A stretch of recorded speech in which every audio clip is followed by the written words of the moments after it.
25 नवंबर 2025 को मंगलवार है। मंगलवार के दिन अयोध्या में श्री राम जन्मभूमि पर ध्वजारोहण किया जाएगा। में दर्ज हो जाती हैं। 25 नवंबर 2025 एक ऐसी ही तारीख बनने जा रही है। So we finally entered the city of Ayodhya. ध्वज को मंदिर का शिखर अर्थात जमीन से 190 फीट की ऊंचाई तक ले जाया जाएगा। इस अवसर पर भारत के प्रधानमंत्री माननीय नरेंद्र भाई मोदी और राष्ट्रीय स्वयंसेवक संघ के सरसंघचालक डॉक्टर मोहन भागवत जी, उत्तर प्रदेश के मुख्यमंत्री आदरणीय योगी आदित्यनाथ जी एवं उत्तर प्रदेश की राज्यपाल महोदया श्रीमती आनंदीबेन पटेल उपस्थित रहेंगी। ध्वज फहराकर ऐतिहासिक ध्वजारोहण समारोह का शुभारंभ करेंगे। इस दिन अयोध्या में प्रभु श्री राम का भव्य मंदिर पूर्ण रूप से तैयार होने जा रहा है। Towards the exit, I think it all has to do with me not wearing that kurta you mentioned. Definitely. हम हाथ जोड़कर निवेदन करते हैं कि 25 नवंबर को दर्शनार्थियों को मंदिर में दर्शन नहीं कराए जा सकेंगे। 24 तारीख के बाद ही रात के बाद ही दर्शन बंद हो जाएंगे। दोस्तों, देखा जाए तो सदियों तक हिंदू समाज ने कई सालों तक ताना सुना। पूरा Massive amount of people standing before the temple. Unlike I was there a year ago, we just walked in. Can't imagine it. लेकिन ये आयोजन सभी देशवासी, संसार भर के लोग अपने अपने घरों में बैठकर टेलीविजन पर देख सकेंगे। अयोध्या नगर में स्थान स्थान पर विकास प्राधिकरण की ओर से सड़कों पर बड़े बड़े पर्दे लगाए गए।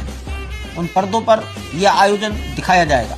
नमस्कार दोस्तों, जय श्री राम। आज ध्वजारोहण का कार्यक्रम हो रहा है और मोदी जी इस समय अयोध्या में हैं। 500 साल के बाद आखिरकार वो दिन आ गया जब मंदिर का सारे कार्यक्रम और मंदिर की पूरा निर्माण पूरा हो चुका है। अभी जो ध्वजा कार्यक्रम होगा इससे ये स्थापित हो जाएगा कि मंदिर का जो कार्यक्रम है पूरा हो चुका है, मंदिर पूरा हो चुका है। तो 500 साल बाद आखिरकार राम मंदिर बन ही गया। 500 साल बाद भारत एक बार फिर दुनिया की एक बड़ी इकोनॉमी बन चुका है। भले ही लोगों ने भारत को लूटा हो, लेकिन आज अपनी मेहनत से हम लोग फिर उसी स्थान पे पहुंच रहे हैं जहाँ पे हम थे। लेकिन ये इस यात्रा का एक छोटा सा पड़ाव है। अभी तो बहुत से मंदिर हैं जिन्हें बनाना बाकी है और इकोनॉमी में भी अभी बहुत आगे जाना बाकी है। आप क्या सोचते हैं कमेंट बॉक्स में ज़रूर लिखिएगा।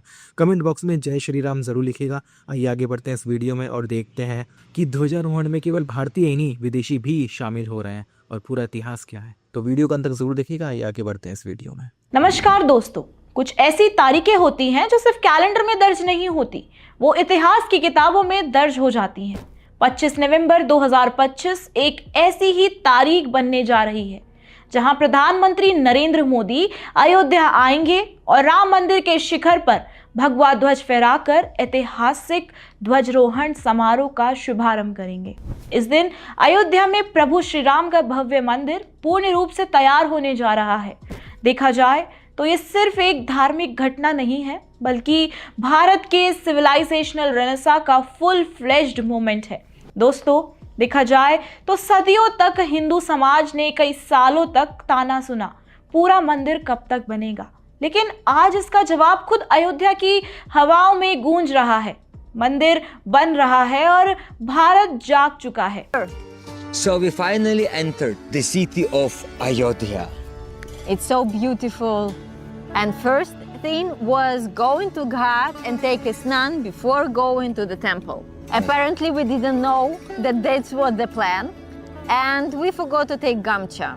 The water was cold, but if you have taken a snan in Gangotri, then the water wasn't that cold. At least this is what my friend Swapnil said. With so many people taking snan, making videos, and actually praying obeisances and trying to clean their body and mind before going to Ram temple. And now we are going to visit Hanuman Ghari, and then after that we will be going to Ram Mandir. 25 नवंबर 2025 के दिन न सिर्फ मंदिर का उद्घाटन होगा, बल्कि वो आत्मसम्मान लौटेगा जिसे मुगल आक्रांताओं ने भारतवासियों से छीन लिया था। दोस्तों, 1528 एडी एक ऐसा दौर देखा गया था जब मुगल शासक बाबर ने हिंदुस्तान पर आक्रमण किया था, जहां उसके सेनापति मीर बाकी ने अयोध्या में मौजूद प्राचीन मंदिर को डिमोलिश कर दिया था। जहां लाखों वर्षों से लोग प्रभु श्री राम का स्मरण करते आए थे। और वहीं मंदिर की जगह एक मस्जिद का निर्माण किया गया था, जो बाद में बाबरी मस्जिद के नाम से जानी गई थी। लेकिन ये सिर्फ ईंटों का विध्वंस नहीं था, ये भारत की आइडेंटिटी पर सीधा सीधा एक प्रहार था। इसके बाद सदियों तक अयोध्या विवाद एक ज्वाला बनकर हिंदू चेतना में जलता रहा। मुगल काल के दौरान भी राम भक्तों ने समय समय पर मंदिर पुनर्निर्माण की मांग उठाई, जो लड़ाई लंबी चलती। And I realized that I made one of my two main mistakes that I did in Ayodhya. I forgot to take kurta for you. I actually prepared it, but just I forgot to take it. Apparently my t-shirt wasn't to anybody's liking. How disappointing. No, if you go to a most beautiful, most famous temple in India, you I agree. should dress nicely. I agree. As we were approaching the temple, we realized that there are absolutely massive amount of people standing before the temple. Unlike I was there a year ago, we just walked in. Can't imagine it. So we were standing in this huge queue that was slowly moving, and It wasn't really moving. my line was moving, you're not. And finally I realized that all of them are gone and calling me from somewhere. Apparently we got some kind of blessing and we could go faster than the queue. We entered from the exit point, and although we kind of had a special darshan, we only could cut a big part of the queue, but still darshan was extremely quick, not for her. Yeah, I managed at first to offer my laddus to Hanumanji. Then, because I didn't see him, I'm too short for this altar. So I had to fight my way back to at least to have a glance for 3 or 4 seconds.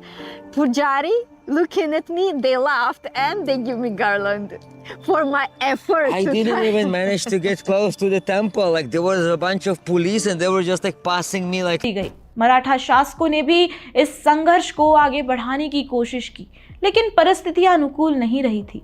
और वहीं British राज के दौरान भी अंग्रेजों ने इस विवाद को धार्मिक तनाव बताकर ठंडे बस्ते में डाल दिया था। लेकिन अंग्रेजों ने कभी ये नहीं समझा कि ये किसी जमीन के टुकड़े की लड़ाई नहीं, बल्कि आस्था और पहचान की लड़ाई थी। आपको बता दूं, 1949 में स्वतंत्र भारत का वो दौर देखा गया जहां श्री राम लल्ला की मूर्ति स्वयं प्रकट हुई थी। लोगों ने इसे भगवान का संकेत माना कि अब बदलाव का समय आ गया है। फिर वहां 1986 में अदालत ने मंदिर के ताले खोलने की अनुमति दी, जिससे करोड़ों हिंदुओं की भावनाओं को एक नई ताकत मिली। और इसी दौरान 1990 में लाखों कार सेवक अयोध्या पहुंचे अपने प्रभु के घर को पुनः स्थापित करने के लिए। संघर्ष इतने कठिन देखे गए कि आंदोलन चलते रहे, लोगों के मजाक बनाए गए कि 500 साल से सिर्फ संघर्ष ही संघर्ष किया जा रहा है। Towards the exit, I think it all has to do with me not wearing that kurta you mentioned. Definitely, definitely. On the way out, we met smiley sadhus and we had a small talk with them. One of them asked me where I was from, and when he heard that my father is from a particular town, he was so surprised because he was from the same little town in Uttar Pradesh. India, connecting people in a completely random places.